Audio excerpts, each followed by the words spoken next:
estoy convencido que sí. Necesitamos también herramientas. Seguramente este mundo absolutamente sobreestimulado, lleno de cosas, ¿no?, en el que vivimos, ¿no?, necesita también fórmulas que ayuden a la gente a navegar entre este ruido. Porque el ruido ha llegado para quedarse. Ya no podemos pensar.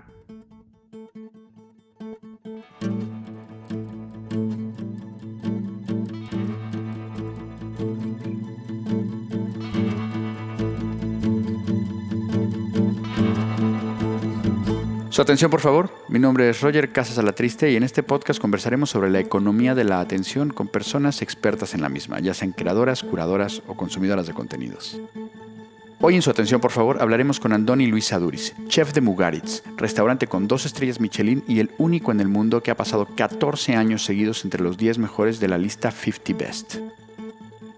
Aduriz es considerado uno de los cocineros más innovadores a nivel mundial, pero su influencia va más allá del ámbito culinario. Es un creador multidisciplinar que ha generado contenidos de todo tipo, desde conferencias, libros, columnas de opinión, hasta espectáculos escénicos y diversas producciones audiovisuales. Con Andoni hablaremos de técnicas para focalizar la atención, de fórmulas para navegar en un mundo lleno de ruido y estímulos, y de la creatividad como una cualidad intrínseca del ser humano, pero que al mismo tiempo podemos ejercitar para poder dar con nuevos caminos no explorados. Muchas gracias por su atención. Como saben, suelo aprovechar mis desplazamientos personales o de trabajo para realizar las entrevistas de este podcast. Y suelo decir en plan broma, he viajado hasta México para entrevistar o hasta Barcelona para entrevistar o a Bilbao. Pero en este caso es diferente, porque en esta ocasión he viajado hasta la frontera entre las localidades de Rentería y Astigarraga, donde está Mugaritz, que en euskera significa roble que está en la frontera. Y de hecho estamos aquí a unos pasos de ese roble bicentenario que le dan nombre a este lugar, y he venido hasta aquí para hablar con Andoni Luis Aduriz. Andoni, muchísimas gracias por recibirme. Un placer. Andoni, dices que el hecho de que la gente se desplace hasta aquí es una preparación a algo, es una especie como de descompresión. Sí, efectivamente. Pensemos cómo se viajaba antes, ¿no? Antes, incluso por ahí, sé que en algunas lenguas y en algunas culturas hay un dicho que básicamente, alguna vez lo escuché, que el que no viaja a caballo, pues no viaja. O sea, y viene a decir con la pausa, con el tiempo, con esa modalidad en la que tú eras parte del paisaje, participabas de él, ¿no?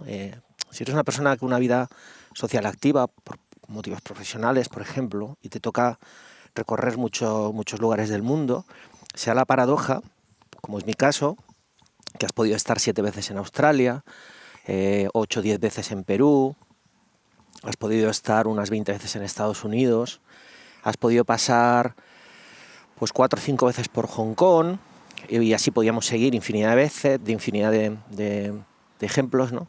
Y te das cuenta que en realidad has estado y has pasado, la palabra sí es pasar, no has viajado, no conoces nada, ¿no? Es decir, puedes acumular en esa suerte de capitalismo de titulares, ¿no? Pues puedes poner X en los lugares que has estado y no vivirlos, ¿no? Y esto es algo que se reproduce constantemente, ¿no? Estamos más obsesionados con sacar la foto que con mirar el paisaje, ¿no?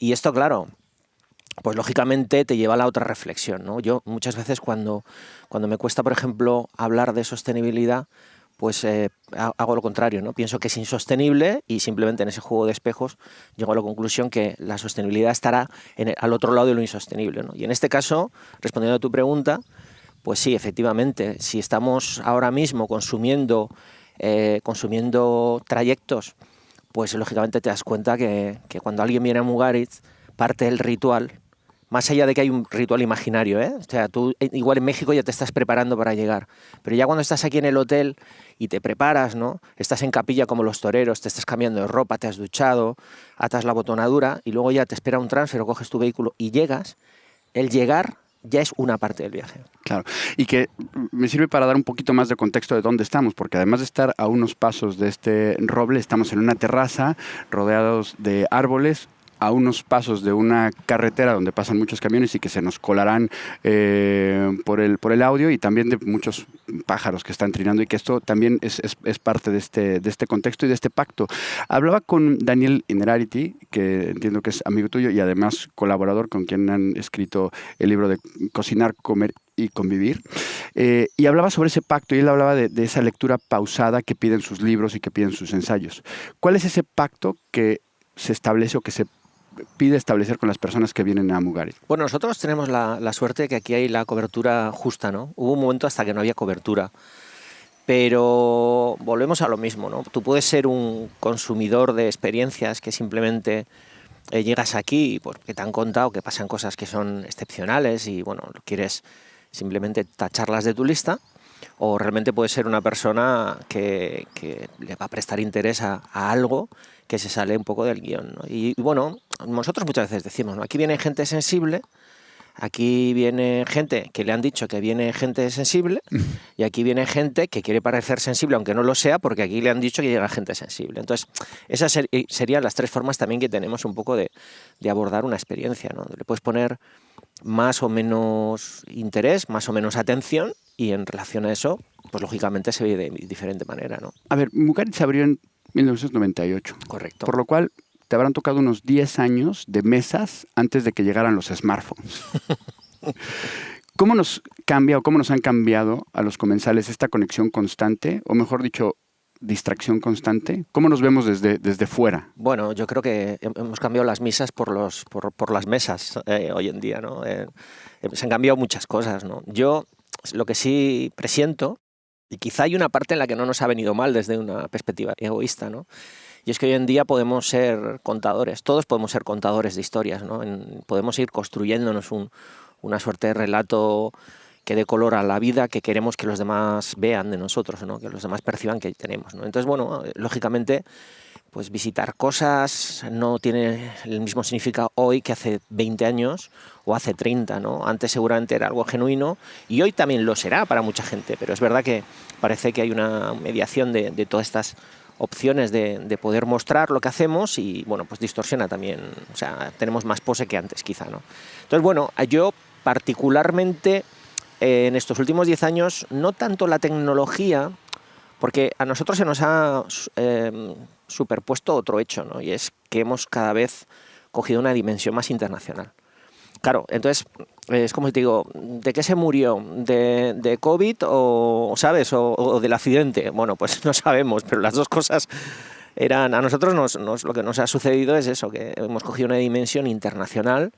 De repente tú coges la lista de reservas y te das cuenta que viene gente de todo el mundo, y bueno, muchos realmente vienen con una vocación de contarlo, pero muchos pasan de una forma muy discreta, o sea, realmente vienen a disfrutar o a sufrir su experiencia y se van y o sea, no tiene una mayor trascendencia, ¿no? Pero bueno, sí, vemos que hay más luces que antes y vemos más exposición que nunca, ¿no? Y desde el punto de la creación, de esta vanguardia internacional en la que estás desde hace muchos años, mencionas en algún momento que la vanguardia desgasta debido a esa gran expectación que hay alrededor del trabajo que hacéis aquí, ¿no? Hay una cierta tensión crítica, ¿no? Entonces mi pregunta es, ¿cómo te liberas de esta atención crítica para poder trabajar con libertad? Bueno, mira, aquí volvemos otra vez a las paradojas, ¿no?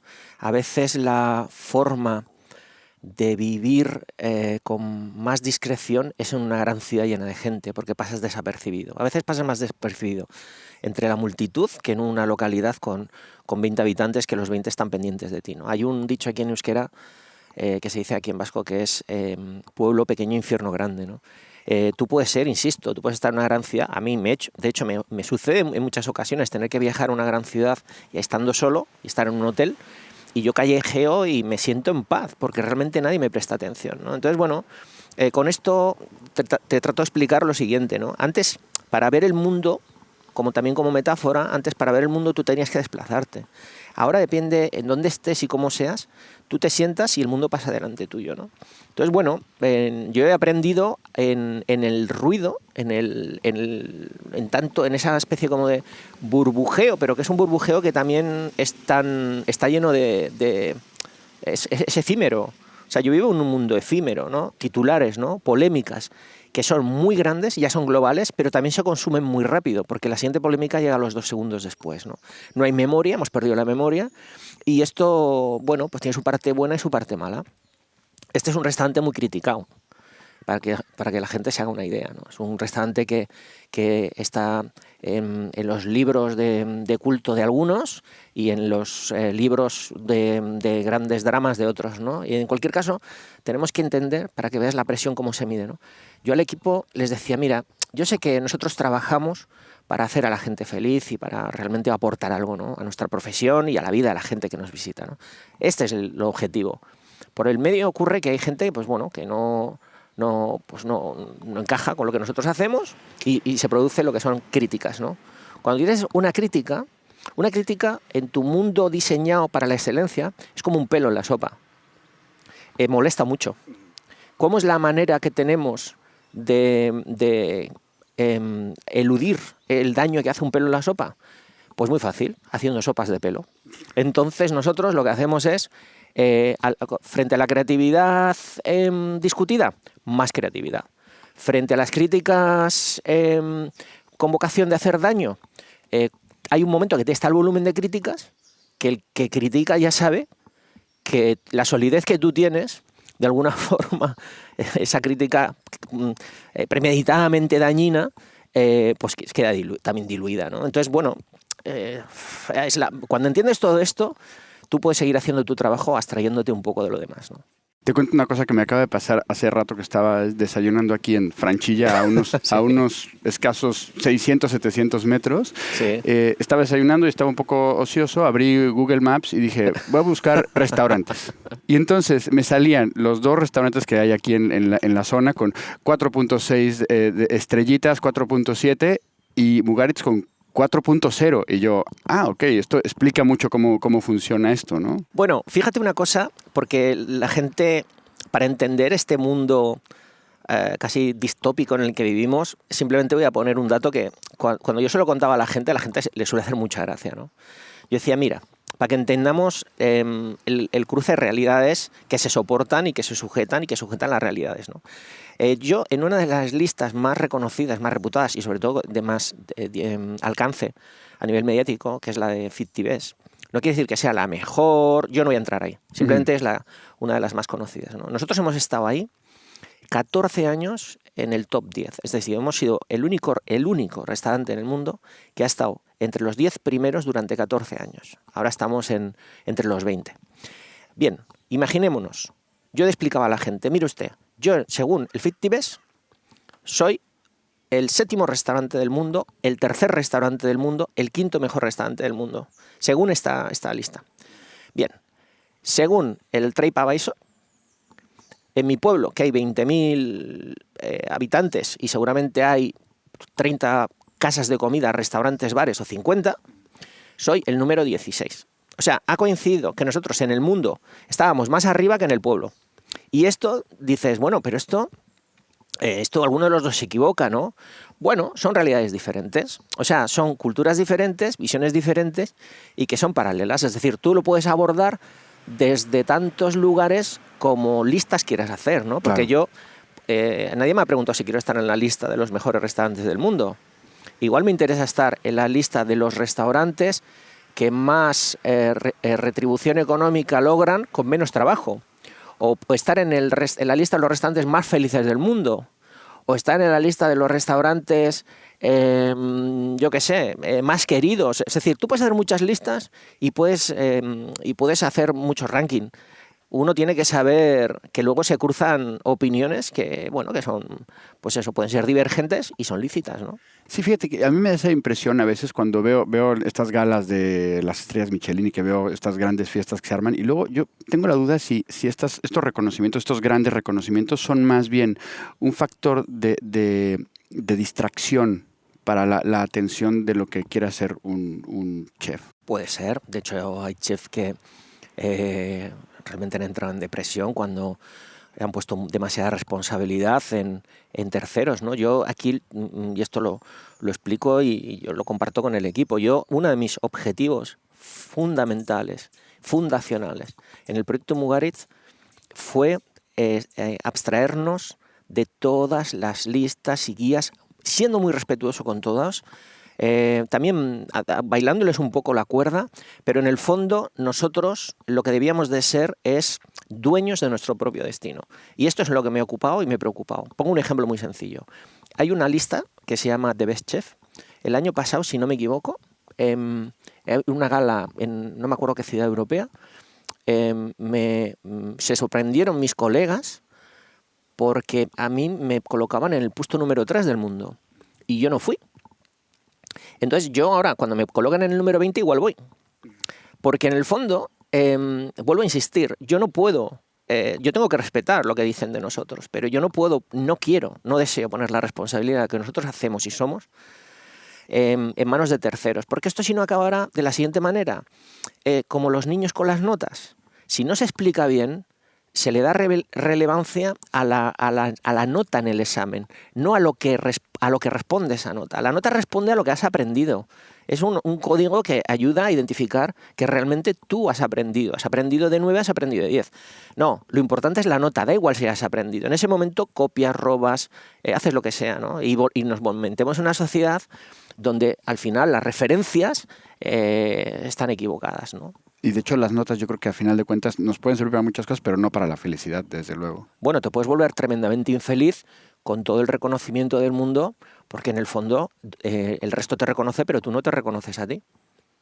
Yo a mis chicos les digo, ¿sabéis lo que es la felicidad? ¿Sabéis lo que es la felicidad? No, la felicidad no es, profesionalmente hablando, no es lo que nos cuentan, ni lo que quieren tus padres, ni lo que quiere tu pareja, ni tu vecindario, ni la propia sociedad, ni los ecos de la sociedad. La felicidad es cuando tú consigues alinear aquello que tú deseas hacer con aquello que haces. Y que es muy lícito que sea tener la cadena de restaurantes que más dinero ganan del mundo. Tú puedes ser una persona que aspira a ganar mucho dinero, tú puedes ser una persona que aspira a tener mucho renombre y querer ser el mejor cocinero del mundo. Si eso no es un problema, si es lícito y genuino. El problema es cuando te ves defendiendo un argumento que no es el tuyo, ¿no? Y que te lleva a la infelicidad, y eso se ve constantemente, ¿no? Ahora que mencionas a tu equipo y las cosas que compartes con ellos, tu tocayo Andoni Orrantia, que fue quien me recomendó entrevistarte, una de las cosas que me dijo, oye, pregúntale, Andoni, por esa puerta de cristal que separa la cocina de la sala. Qué crack, Andoni. Sí, fue un accidente, pero para que veamos un poco cómo funciona la creatividad, ¿no? La creatividad a veces está al acecho y sale a tu paso, ¿no? No siempre vas tú buscando la idea, ¿no? A veces está ahí, acechándote, ¿no? Mira, nosotros cuando montamos este proyecto teníamos un problema. Yo quería meter lo que había aprendido, lo que había visto toda mi vida, una puerta batiente donde gente de sala, el equipo de sala entra por una puerta y se sale por la otra y es una puerta batiente. Pero coincidió que por cómo estaba la disposición del comedor, esa puerta nos quitaba mucho espacio y no podíamos poner una puerta. Entonces tuvimos que hacer una inversión que no teníamos, pero bueno, frente a nuestra...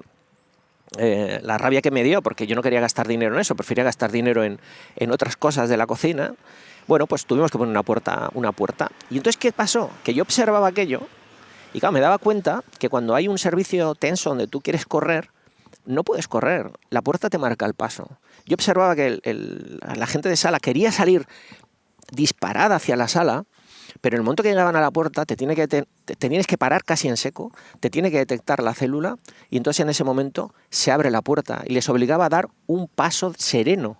El primer paso no era la carrera como ellos venían, tenían que parar y daban un paso de serenidad, casi de serenidad fingida, pero la puerta les obligaba. Y claro, ahí me di cuenta que yo solo podía aplicar en la cocina.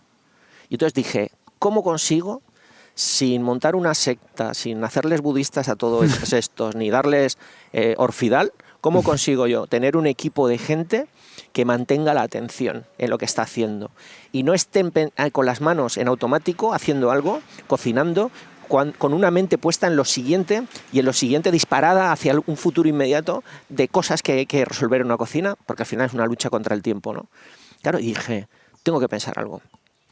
Y me di cuenta que en Japón cocinan con palillos. Y dije, pues bueno, tiene que haber una alternativa al palillo. Y entonces empezamos a trabajar con pinzas. Y yo muchas veces explico que hoy en día, suena chiste, pero Yo estoy convencido que el primer restaurante que trabajó con pinzas en el mundo fue Mugaritz. Y que luego, claro, como pasa por aquí tanta gente y como vas a tantos congresos, como idea eso se disparó y hoy en día es una herramienta en cualquier cocina, ¿no? La gente siquiera se pregunta dónde viene el origen, pero yo estoy convencido que fue el primer restaurante. Pero venía de esta idea. Claro, yo decía, si les pongo una herramienta que les obligue, o sea, casi es incómodo trabajar con pinzas, pero te obliga a estar en tus dedos. Ya no se dispara la cabeza olvidándose de lo que estás haciendo, ¿no? O sea, era un elemento de fijarnos al presente. Y para mí esto fue todo un descubrimiento y bueno, aquí sigue. Tal vez necesitamos más puertas de cristal y más pinzas en muchos otros lugares, ¿no? Estoy convencido que sí. Necesitamos también herramientas. Seguramente este mundo absolutamente sobreestimulado, lleno de cosas, ¿no?, en el que vivimos, ¿no? Necesita también fórmulas que ayuden a la gente a navegar entre este ruido. Porque el ruido ha llegado para quedarse. Ya no podemos pensar. De hecho, fíjate, ¿no?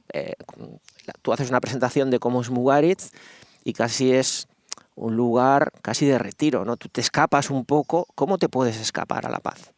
Hemos perdido la paz, hemos perdido esa batalla. Entonces, bueno, quizá hay que ayudar a la gente a aprender a vivir en esta especie como de sobreestímulos, ¿no? Hay mucha luz, hay mucho ruido, hay mucho sabor, hay mucho olor, todo está sobre. Y por eso Mugaritz ha apelado en un mundo de sabores, que es el mundo de la cocina, a reivindicar la insipidez, ¿no? Que yo creo que hoy en día la insipidez que te baja el umbral del sabor hasta un punto donde empiezan a verse las capas de las texturas, casi es un ejercicio de absoluta subversión, ¿no? O sea, la subversión hoy es la caricia, no es el golpe. Y la pausa que mencionabas, ¿no? Y la pausa. Mugaritz cierra 5 meses. 6. 6 meses. Ahora 6. Y te concentras con el equipo para crear. Se van al rincón de pensar, ¿no? Correcto. ¿Nos puedes contar un poco cómo es este proceso y por qué es importante centrarse solamente en la creación durante todo este tiempo? Bueno, varios motivos, ¿no? Primero hay que decir que uno no se quita la camiseta de creatividad. Yo siempre suelo explicarle a la gente que si una persona es honrada siempre, ¿no? Tú no sales por la mañana a las 8 de la mañana de casa siendo honrado y solo de 8 a 4 eres honrado y a las 4 y un minuto te vuelves un desalmado. No, el honrado es honrado, más o menos el ordenado es ordenado y la persona que es limpia pues es más o menos limpia. O sea, no eres limpio también eso de 8 de la mañana a 5 de la tarde y a las 5 de la tarde ya eres una persona sucia, ¿no? Pues la creatividad es lo mismo, tú no te desprendes de ella. Si la trabajas, si la amplías, si no la constriñes, no la sellas, pues al final la aplicas a todo en tu vida, ¿no? Y la cabeza va ahí trabajando, ¿no? Entonces, nosotros la creatividad no lo dejamos nunca. Y de hecho, el tiempo no respeta, decía alguien, el tiempo no respeta aquello que se hace sin contar con él.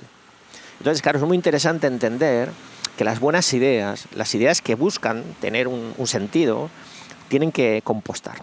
Es como un mole, tienen que madurar. Entonces, por eso a mí me gusta la creatividad, constante, ¿no? Pero más allá de eso, que es verdad, luego hacemos un ejercicio donde en 6 meses nos metemos mucho más intensos. E incluso chicos, gente del equipo que ha participado a lo largo del año en producción, o sea, ha ido produciendo y tal, les metemos en los procesos creativos y les ponemos durante un tiempo a crear. Y por cierto, te cuento esta anécdota que es muy interesante. Hay aquí un centro de neurociencias y lenguaje de alto rendimiento, el BCBL, y con ellos arrancamos un proyecto precisamente sobre esto. Cogíamos a nuestros chicos antes del proceso de creatividad, les hacían con unas resonancias magnéticas una serie de test y una serie de pruebas y queríamos saber si durante los 4 o 5 meses que estaban en el proceso creativo les cambiaban las conexiones neuronales y la manera de pensar, ¿no? Y nos dimos cuenta que efectivamente es así. Es decir, trabajar la creatividad, hacer gimnasia mental realmente cambia un cerebro que es plástico y que a veces se nos olvida, ¿no? Totalmente. Oye, ¿y eso se puede ver en algún sitio? Pues supongo que hay algún adelanto yo creo que en Internet, pero no sé, y lo digo sinceramente, desconozco si los artículos que esto va a dar o ha dado ya se ha publicado alguno. Oye, eso de entrenar de entrenar la atención, ¿no? Tú mencionabas, dices que hay que estar entrenados para poder captar aquello que a mucha gente se le puede escapar, ¿no? Absolutamente. ¿Cómo se entrena? ¿Cómo se ejercita esa atención o esa percepción? Bueno, primero siendo consciente. Primero esto asumiéndolo muy claro. Es decir, tú tienes que... mira, hay una cosa que es muy bonita, ¿no? Y es cuando ves citas, ¿no? A lo largo de tu vida te vas encontrando citas fantásticas que las dijo Aristóteles y las dijo no sé quién, o las dijo un pensador en el siglo XVIII o en el siglo XX o quien sea, ¿no? Te vas encontrando muchas citas, pero yo a la gente le pediría que se quede con con 6 de ellas y por favor las repase cada semana, ¿no? Y que las tengas muy presentes. Esto es importante porque yo creo que cuando de alguna forma te quedas con 2, 5, 4, 6 códigos, forman ya parte de tu vida, acaban siendo parte de tu vida, ¿no? Y ahora me he despistado, que me habías preguntado. Te había preguntado de eso, del entrenamiento, de cómo entrenar. Sí, fácil. Pues mira, somos lo que hacemos repetidamente, decía Aristóteles. Ajá, pues lógicamente, mira. cuando lo que tú tienes que hacer es saber, asumir, entender que nosotros podemos marcarnos un objetivo, pero seguramente el camino, ese viajeita hacia el objetivo, es donde aparecen todas las cosas más inexplicables, ¿no? Voy a poner un ejemplo. Nosotros quisimos un día, trabajábamos con una suerte de almidón, que se llama kuzu, ¿no? Que trajimos de un viaje a Japón. Ellos lo usan de una forma muy determinada, ¿no? Y nosotros empezamos a maltratarlo. Nosotros maltratamos las cosas, ¿no? Pongo otro ejemplo. Y luego vuelvo al kuzu. Cogimos una máquina coreana de fermentación, teníamos un cocinero coreano, nos dijo que en Corea esa máquina servía para fermentar todo lo que eran ajos, cebollas, jengibre, todo productos raíces que crecen bajo tierra, ¿no? Entonces, claro, Mugaritz, ¿qué hizo? ¿Qué es lo primero que metimos en esa máquina? Un plátano. Es decir, nosotros vamos contracorriente, ¿no? O sea, no sé cuánto tiempo llevarán los coreanos fermentando cosas bajo tierra, pero la máquina llama Mugaritz y metimos un plátano. Y ahora vuelvo al kuzu. Nosotros empezamos a enredar con el kuzu hasta el punto que hay una escuela en Japón donde ahora hacían una receta de ñoquis a partir de kuzu, porque nosotros le dimos un tratamiento que habitualmente ellos no le dan. Y tiene que ver con esa mirada diferente, ¿no? De preguntarte y de alguna manera estresar todo lo que son los convencimientos, ¿no? Y para eso hace falta mucha pausa y hace falta muchas veces pensar de manera divergente. Pero vuelvo al kuzu. Hicimos un pan, pero en vez de a partir de harina de trigo, a partir de kuzu.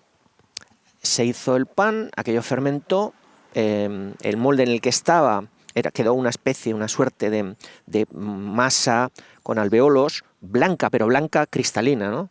Y entonces el chico que lo hizo dijo, ha salido mal la prueba, porque esto no es un pan. Date cuenta que nosotros todo lo identificamos en base a una serie de códigos. Claro, él quería ver un pan con una costra tostada y estaba viendo una cosa que no se parecía nada a un pan y con una suerte de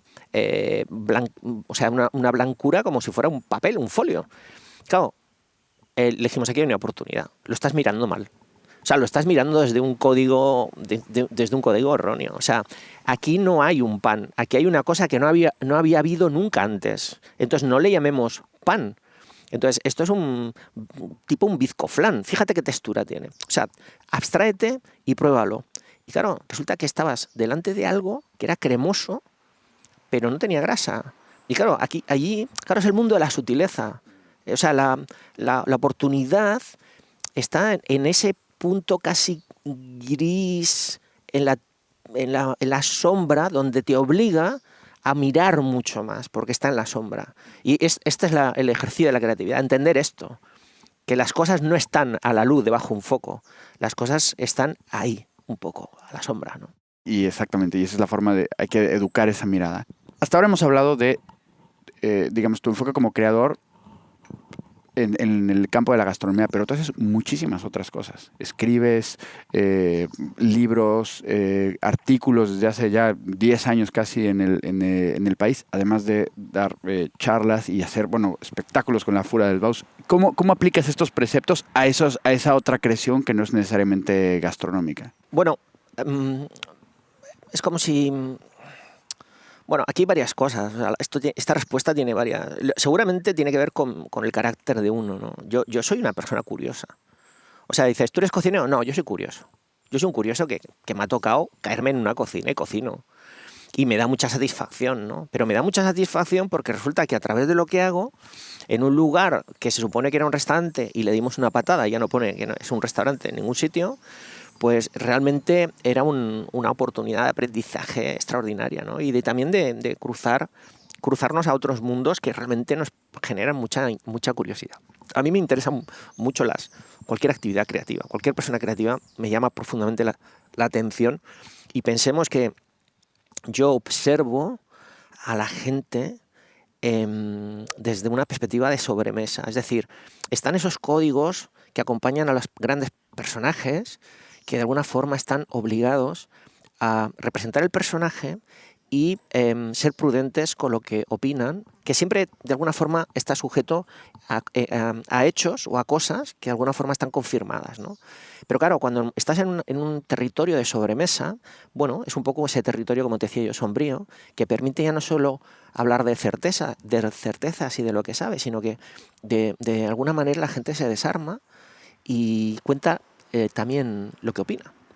Y en ese momento uno empieza a formarse o a construirse a partir de los retales de las vidas de otros, que te dan un nivel de riqueza extraordinario. Es como si te dijera, una buena sobremesa bien llevada acaba siendo un destilado de la vida de esa persona, de parte de la vida de esa persona. Y eso, bueno, no tiene precio. No hay en el mundo una universidad que te regale más, ¿no? Y a mí eso me interesa mucho. A mí, como solo tengo una vida y es finita, pues me interesa mucho nutrirla de vidas de otros, de gente que además ha tenido una presencia en el mundo, pues desde luego nada ortodoxa, y eso a mí me interesa mucho.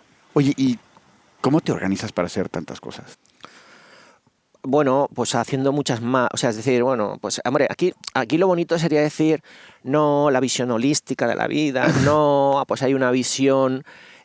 como diría yo, renacentista de las cosas. Me gustaría poder decir eso, pero no es verdad. Mira, esta semana sucede, bueno, estas últimas 2 semanas sucede que mi pareja, mi mujer, está de viaje con un grupo por trabajo, y entonces estamos, mi hijo, nuestro hijo que tiene 12 años, y yo, pivotando con la abuela, pues la forma... Y entonces, claro, yo hay días que digo, mira, si yo recojo al chaval y lo llevo a casa y le doy a cenar y duerme, y al día mañana siguiente tengo que llevarle al trabajo, pero entonces estoy quitándome un montón de tiempo, pero claro, en el fondo en la balanza tú tienes que tomar decisiones. O sea, yo ahora, el hecho de haber decidido que pasar más tiempo con mi hijo, llevarle a la escuela que ahora su madre no le puede llevar, y, o sea, es decir, pues me estoy quitando de hacer deporte, me estoy quitando de dormir, estoy quitando de dedicarle tiempo a otras cosas que también me estimulan mucho, pero bueno, la vida ya es esto también, ¿no?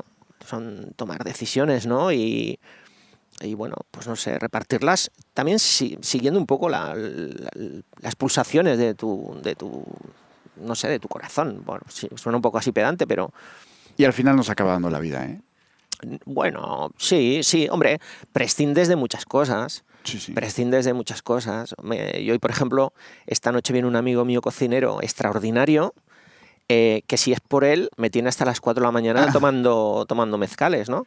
Y yo pues estaré un ratito con él y me iré a otras tareas, ¿no? Es decir, bueno, pues prescindes, vas tomando decisiones y es que a todo no se puede llegar. Muy bien, muy bien. Oye, hablemos ahora de ti como consumidor de contenidos. Y empiezo con el hilo conductor del menú de Mugaritz de este año, es las razones del gusto. Entonces, en términos de contenidos, ¿cómo buscas? ¿Cómo decides qué ver, qué leer, qué escuchar? ¿Qué te gusta, qué no te gusta? Bueno, a priori esto no lo había pensado nunca como... No había pensado nunca como... No me había detenido, o sea, detenidamente no lo había pensado nunca, pero creo que la respuesta estaría en otra suerte como de ejemplo, metáfora, ¿no? Yo te digo, mira, yo igual estoy en una ciudad que no habitualmente no voy, y tengo que buscar un sitio donde cenar. Y entonces entro en un buscador y veo cuáles son los restaurantes que de alguna manera pues, se recomiendan, ¿no? Y entonces miro las fotos. Y las fotos, o sea, a mí me dan una información que quizá a otra gente no se la dan, pero a mí, de una forma visual muy rápida, ya me describen de forma muy real, porque las fotos generalmente lo sube la gente y no tienen filtros. No es lo mismo que las fotos comerciales que un restaurante pues, puede subir, ¿no? Es decir, no, están de una forma muy cruda y ahí hay una información realmente muy veraz. Lo resuelvo muy rápido donde ir a comer. Y cuando estoy buscando información sobre un tema, normalmente siempre también lo pivoto. O sea, no me doy satisfecho con la primera respuesta, vamos a decir así. O sea, me gusta, y además lo digo sinceramente, o sea, yo madrugo mucho, me levanto muy temprano, pero muy temprano, porque es donde estoy más... estoy en silencio normalmente. ¿Qué es muy temprano? Pues 6 de la mañana o antes. Entonces, por ejemplo, tengo ahí 2 horas, hasta las 8, donde estoy solo, absolutamente solo, en todo, o sea, yo conmigo, ¿no? Y ahí es cuando realmente estoy muy despierto y donde entro en trance, sinceramente, entro en trance. Por ejemplo, trabajando sobre una idea o trabajando sobre algo. Ahora estoy muy obsesionado con tratar de hacer una descripción de dónde empieza una mentira y dónde está la frontera entre fingir y mentir, qué se puede considerar una mentira. Estoy hablando con amigos psicólogos que me dan una respuesta, estoy hablando con gente normal, me pasa un poco como a ti, voy preguntando a todo tipo de personas y trato de desmadejar un ovillo que para mí es muy complicado y luego busco información de todo tipo, o sea, una más profesional, una más filosófica y cuando tengo todo eso, en realidad lo que hago es lo mastico yo, lo mastico y lo digiero yo. Hago una digestión muy propia, o sea, es decir, saco conclusiones. Yo creo que no hay nada en la vida que dé más tranquilidad que hablar de uno mismo, de las experiencias de uno mismo, porque es muy raro que alguien te rebata cómo ha sido tu vida, lo que has vivido, tus experiencias, ¿no? Entonces ese filtro es el último filtro que aplico y es un filtro que bueno, pues que al final te permite hablar al menos con la autoridad de primera persona, en primera persona, ¿no? Y esto es interesante. Oye, en términos de contenidos, ¿nos podrías dar alguna recomendación de algo que te haya sorprendido últimamente? ¿Un libro, una película o un podcast, por ejemplo? Wow. Pues mira, esta es la típica pregunta que se me hace muy difícil responder. Tú me dijiste que no te spoileara ninguna pregunta. No, ni mucho menos. No, porque esta pregunta no tiene una respuesta ni de 5 minutos, ni de 10 minutos, ni incluso, o sea, tardaría una semana en... ¿Te da tiempo de ponerte a ver películas o series o escuchar? Sí, en las películas y las series normalmente en aviones. Ajá.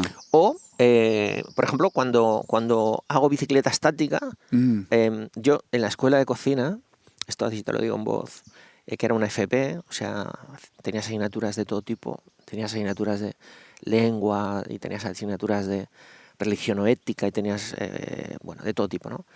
Bueno, pues fíjate, hay 2 cosas que son cuando menos muy significativas.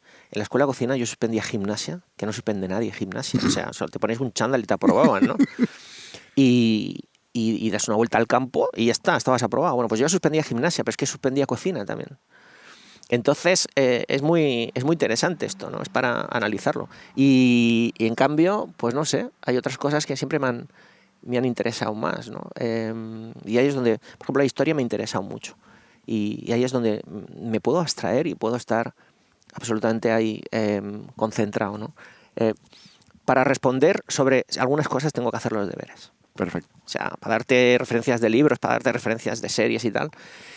Y ya te digo, yo las series me subo a una bicicleta que me obligo y aprovecho a refrescar un poco el cuerpo, la mente y reforzar un poco la musculatura de la rodilla, que si no se me suele quejar. Yeah. Y ahí es donde veo series. Muy bien. Oye, bueno, ahora sí van las últimas 2 preguntas que son las que le hago a todos los invitados entrevistados de su atención, por favor. Y la primera es, ¿en dónde está tu atención? Pues te digo, yo me busco un tema, o sea, yo, bueno, ojo, reparto la atención. Me interesa mucho sentir que mi vida no se me escapa. O sea, le presto atención a las cosas cotidianas sencillas, ¿eh? O sea, es decir, ocuparme de mi familia, disfrutar de los amigos, busco un poquito de eso. No es tanto cantidad como calidad. Yo creo que si tus amigos pues no les puedes prestar todo el tiempo que debieras, o a algunos individuos o personas de tu familia, pues dales calidad, ¿no? Que sea de verdad. Si vas a estar con tus hermanos o con tus primos, aunque sea una vez al año, pues que sea de calidad. Entonces eso me lo tomo muy en serio, pero trato de darle un espacio a eso. Pero aparte, y por supuesto la parte profesional me exige mucho, pero luego hago un poco trampa, porque ni mi vida la separo de lo profesional, ni lo profesional de mi vida, y no dejo de recrearme y de prestarle atención a cosas. Ahora mismo, insisto, estoy con el tema de la mentira. Uh-huh. ¿Dónde empieza la mentira? ¿Qué es una mentira? ¿Cuántas formas de descripción de la mentira hay? Si paso esa mentira a lo gastronómico, ¿cuándo es una mentira piadosa y no lo es? Cuando leía un libro de hace 100 y pico años donde hablaban de una receta, por ejemplo, hay muchas recetas históricas aquí en los recetarios sobre todo de España, de pues eso, 100 años pueden ser, donde se hace un rape al langostao, o sea, se hacía una suerte de trampantojo donde una cola de rape tratabas de simular que fuese una langosta, ¿no? Okay. Entonces, ¿eso es mentira o no es mentira? ¿Dónde empieza la mentira? Cuando sabes que estás comiendo rape que trata de parecerse una langosta, o esas cosas. Y ahora estoy muy enredado con eso. Qué bueno. Pero me va a durar una semana, ¿eh? Luego ya me salto vas saltando a otro tema. Saltas de tag, ¿no? Como dirían. Bueno, ¿y a quién me recomendarías entrevistar para este podcast de Su Atención, por favor? ¡Wow! ¡Qué bueno! ¡Qué bueno! Pues mira, Edurne Pasaban. Ok. Por ejemplo. Edurne Pasaban. Es una mujer extraordinaria. Seguramente el haber estado en las cumbres más altas del mundo, fíjate, seguramente el haber estado en las cumbres más altas del mundo le ha dado una visión de la atención distinta, pero la cumbre más alta que ha subido Edurne ha sido la suya personal, ¿no? Y esto es muy especial, ¿no? De la gente tan relevante, que es historia, que es una leyenda, esta mujer, la primera mujer que ha subido todos los 8000, ¿no? Pues esta mujer tiene una vida pues tan especial, que la comparta como referente, pues ayudará a muchísima gente a entender qué es el éxito, dónde están las fronteras, los techos de cristal y todas estas cosas, ¿no? ¿Dónde están los techos? Absolutamente. Pues me la apunto, me parece que es una súper invitada, será una gran invitada para Su Atención, por favor. Andoni Luis Aduriz, muchísimas gracias por tu tiempo, muchísimas gracias por tus respuestas, ha sido una conversación súper grata y la he disfrutado muchísimo. Igualmente, muchísimas gracias. Y para las personas que nos están escuchando, muchísimas gracias por su atención. Por supuesto. Esto ha sido Su Atención, por favor, el podcast que reúne a los mayores expertos en el mundo de la economía de la atención. Si quieres saber más de este proyecto transmedia, sigue las redes sociales del Cañonazo: LinkedIn, Instagram, Facebook o Twitter. Este podcast, Powered by El Cañonazo, ha sido posible gracias a... Director de producción, Manfredi Giannoni. Producción, redacción y comunicación, Marisa Mañanos. Tema musical, Iván Raimores y Roger Casasalatriste. Diseño de audio y postproducción, Landho Audiovisual Solutions. Diseño gráfico, Carlos López Lumbreras. Idea original y dirección, Roger Casasalatriste. Y como siempre, gracias por su atención.